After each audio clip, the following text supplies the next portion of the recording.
Emma Sullivan, 34, was a military veteran who had completed 2 deployments in Afghanistan. 3 years prior, she was caught in an IED blast that left lasting scars across her face and neck, a roadmap of endurance engraved in her skin. Upon returning home, office roles that aligned with her military training mysteriously vanished the moment hiring managers met her in person. After half a year of refusals, Emma settled for a serving job at a small-town diner in her rural hometown. She had rent to pay, and Dottie's Diner was the only employer willing to bring her on. Each day, Emma showed up and worked hard.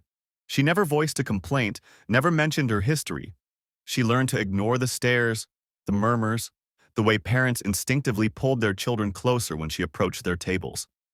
On one Sunday morning, the diner was jammed with post-church customers. Emma balanced 3 dishes along one arm while pouring orange juice from a pitcher in the other. As she gently delivered a plate of pancakes, she caught a hiss of hushed disdain. Why would they give a job to someone who looks like that? Totally kills my appetite. Emma turned away, remaining quiet, though the pitcher in her grasp shook slightly, creating gentle waves in the orange juice.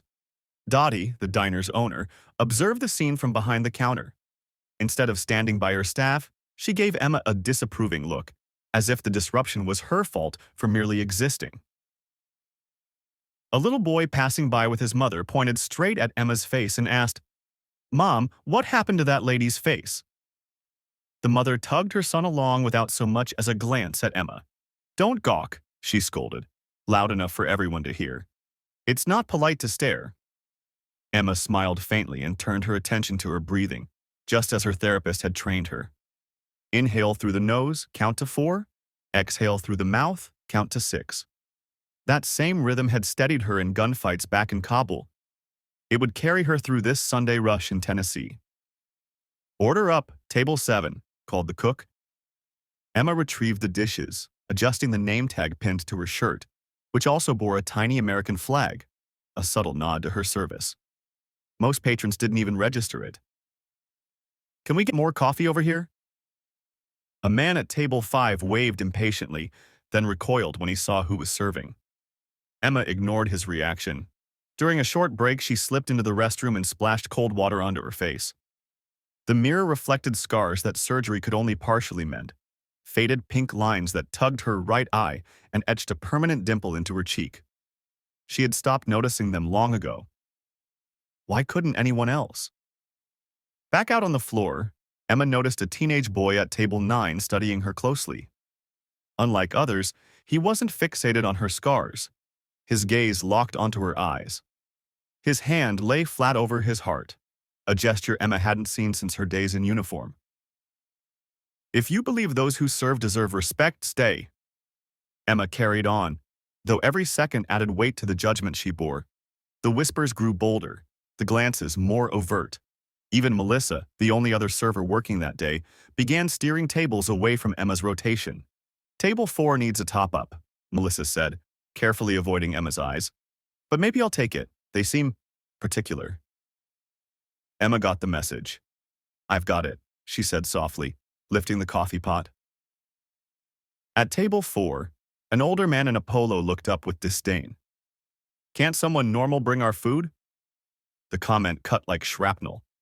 Emma had survived war zones, but these casual cruelties could still injure. She kept her gaze down, blinking back tears. "Sorry for the trouble, sir. I'll see if someone else can take over." His companion, a woman adorned with sparkling jewelry and precise makeup, added, "It's just, we're trying to enjoy our meal. It's distracting." Emma nodded and turned away, barely making it 7 steps before stopping, just enough to collect herself. Dottie pulled her aside behind the counter and led her to the staff office. The cramped room smelled of stale smoke and synthetic air freshener. Dottie fiddled with some receipts, avoiding Emma's face. "Listen, I respect your dedication. I really do. But if customers are uneasy," Emma interrupted gently, though something cracked inside her. "You've got to think about the business. Maybe you'd be better off in the kitchen, or on night shifts when it's quieter, fewer people around." Emma had earned a Purple Heart for gallantry under fire. She had overseen medical evacuations while bullets tore through canvas walls. Now she was being nudged into darkness because her wounds unsettled strangers. "I'll finish my shift," she replied. Back in the dining area, the boy at table 9 hadn't looked away. Around 16, his expression was serious beyond his age. His look wasn't judgment. It was calm and steady, unreadable. At table 8, a group of men in collared shirts chuckled over their meals. One of them noticed Emma pouring water at the next table. "Hey, Jim," he called out to his friend. "Remember that scary movie from last week? The lead looked just like—" He gestured toward Emma. Laughter echoed from the group. One man hesitated, looking slightly guilty, but then laughed anyway. What no one there knew was that Emma's injuries came from dragging 2 fellow soldiers away from a burning Humvee. The military's official report had cited exceptional bravery under extreme threat. 3 others died instantly. Emma pulled a bleeding comrade over 100 yards to safety despite her own injuries. Now she endured mockery with the same composure she'd shown on the battlefield. The teenager at table 9 stood for a moment as though about to say something, but sat again when his mother gently touched his arm. His eyes stayed fixed on Emma. He was Tyler James, son of Captain Michael James, a soldier who had once served beside Emma. Tyler had grown up hearing stories about the brave medic who'd saved lives in combat. His father had shown him unit photos, including one of Emma before the blast, smiling in uniform. Tyler recognized her immediately, not from the scars but from the eyes. The same eyes that looked out from the photo on their living room wall. Have you ever witnessed someone being mistreated and wished you had the courage to intervene? Share your thoughts below. Tension thickened in the diner when another group entered and landed in Emma's section. 4 loud men in golf clothes took their seats. "Hey, Scarface," one yelled. "How about some service?" The others erupted in laughter. Emma approached, notepad in hand, her professional smile unmoved. "Welcome to Dottie's. What can I get started for you today?" "What happened to your face?" another asked. "Get in a fight? Crash your car? Spill grease on yourself?" "I suggest the pancake combo," Emma replied calmly. "Or our signature country breakfast, which comes with—" "I asked a question," the man insisted, voice lowering. "What's wrong with your face?" Silence crept over the room. Dottie buried herself in the register. Melissa vanished to the kitchen. "I was hurt while serving overseas," Emma answered, quiet but firm. "Now, would you like to order—" "Overseas," one scoffed. "Probably burned herself on a fryer. A woman in combat? That's rich." Emma's fingers trembled, her pen scratching uneven lines on the pad. She'd been a frontline medic, embedded with a surgical team, but explaining was pointless. "I'll give you a minute to decide," she said, stepping back. "No, hang on," another said, deliberately knocking over his water glass. "Look what your shaking did. Clean it up." Emma crouched, gathering the shattered pieces, her face flushed with shame. The whole diner stared. "Emma, that's enough." Dottie's voice cut the silence as she stepped out from behind the counter. "You're making the place uncomfortable. I need you to clock out." Emma didn't move, not from shock but to hold herself together. "I haven't finished my shift." "I'm sorry, but this isn't working. It's driving customers away." "You're letting me go because of how I look?" "No," Dottie replied, unable to meet her eyes. "I'm letting you go because people keep complaining." The room was still. Some customers stared at their plates. Others watched, uncomfortable. Nobody said a word. Then Tyler, the teen from table 9, stood from his seat. He walked slowly to the middle of the room. His mother reached for him. "Tyler, please sit." But he gently pulled away and kept walking forward. "I have something to say," the teenager declared, his voice wavering slightly.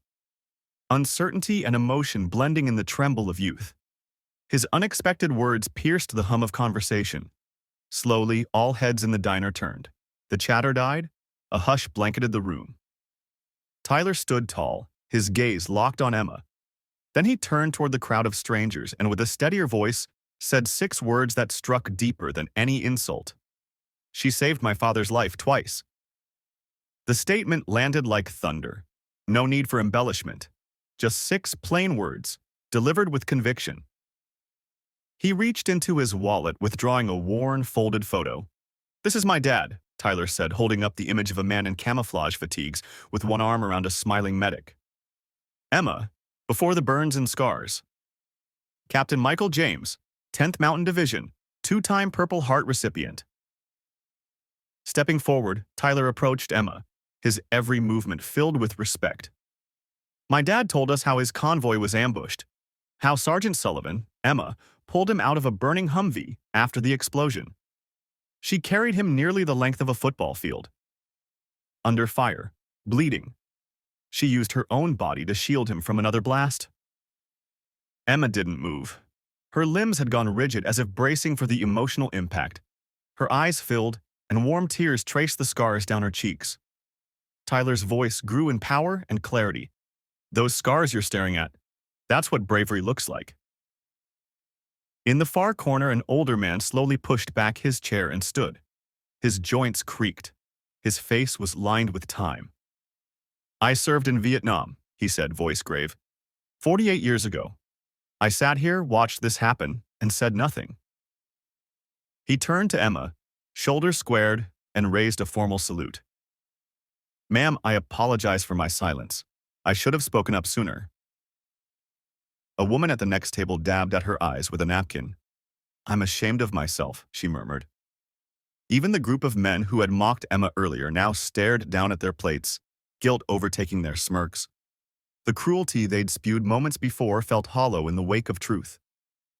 Dottie, who had stood rigid behind the counter, finally approached. Gone was the firmness of a business owner keeping order. Her expression was soft, remorseful. "Emma, I didn't know," she said quietly. "I never asked." "You never asked any of us," Tyler responded, now addressing the entire room. "You just looked at her face and decided what kind of person she must be." People began rising. First Tyler's family, then the veteran, then others, one by one. It wasn't a protest or a statement. It was a quiet confession, a gesture of recognition, a show of respect. Then came applause. No cheers, no whistles, just genuine, steady clapping, because they finally saw what had been in front of them all along, a woman who had worn her sacrifice in silence. She had always been there, clearing tables, refilling coffee, asking about people's day. But now, for the first time, they truly saw her. Not as a waitress, but as a hero. Have you ever found the strength to stand up when no one else did? Your voice matters. Share your story below. Within 7 days, a new sign appeared in Dottie's diner window. "Proudly serving veterans, all are welcome here." Emma didn't stay at the diner much longer. News of the event reached the local Veterans Affairs office. A regional director reached out and offered her a role as a communications coordinator for their outreach team. "We need people like you," he said, "someone who truly knows what it means to come home different." On her final shift at the diner, customers approached her, not to complain, but to thank her. They left generous tips, heartfelt notes, tearful goodbyes. Some offered apologies. Others couldn't meet her eyes, but their gestures said what words couldn't. Dottie came forward with a framed portrait painted by a local artist. It showed Emma in her server's uniform, standing tall, but behind her, instead of booths and counters, stretched the image of the American flag. "So we never forget what service really looks like," Dottie said, eyes misting. Tyler and his family became regulars at the VA center where Emma now worked. Captain James, Tyler's father, volunteered there too, helping other veterans reintegrate and share their stories. 6 months later, Emma was invited to speak at the local high school for their Veterans Day assembly. As she approached the podium in the gymnasium, she spotted Tyler in the front row, standing respectfully. His stance was poised, hands at his sides, eyes locked on her, like a young man ready to serve, not just in the military but in life. When it was his turn to introduce her, Tyler walked confidently to the microphone. "Heroes don't always wear camouflage," he said. "Sometimes they wear aprons and bring you your pancakes. Sometimes they bear scars that tell stories most of us will never truly understand."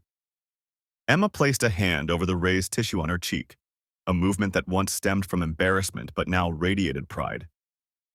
She no longer saw her reflection as broken. The damage didn't define her. It revealed her. Scars don't make us ugly, she began. They are proof we survived. They remind us, and the world, that we were strong enough to endure, often so others could live. Her gaze found Tyler.